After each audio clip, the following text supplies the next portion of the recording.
Well, the very first thing that the health reform law does for small business is it provides an opportunity for a tax credit. And this tax credit is focused on the smallest companies, the companies with under 10 employees, because 80% of the companies in our country, 4.8 million companies, have less than 10 employees. You get the maximum credit with 10 employees, but you can get a credit, again, phasing out up to 25 employees. So the tax credit of 35% of the cost that you pay for health care is available to small businesses, but only half of small business owners have learned that the tax credit is there, let alone whether they're eligible for it. What a small business has to do to qualify for the credit is, number one, provide health insurance for its employees and pay at least 50% of the premium. The second feature of the tax credit is that it's aimed at lower wage employees because it was felt by Congress that that's where companies are struggling the most. It's not law firms and hedge funds that are struggling to pay their health insurance, but a lot of our mom and pop retail stores.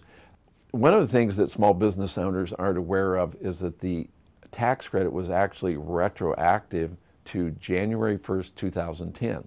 So right now, if a company wasn't aware of it, you can still go back and claim it for all of 2010 and going forward to 2014.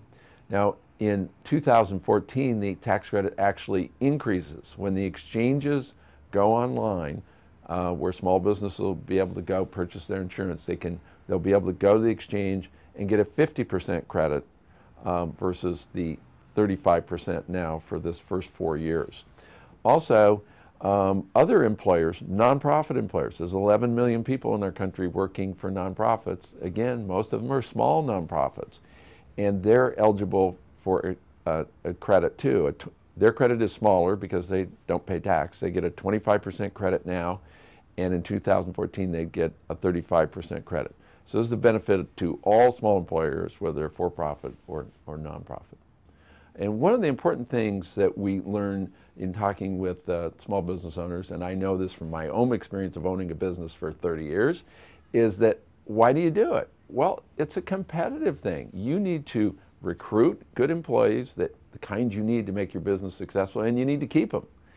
And if you don't offer health benefits, and the big businesses are offering health benefits, and government agencies are offering benefits, or the military, you're at a disadvantage. How are you going to get the people you need, and how are you going to keep them?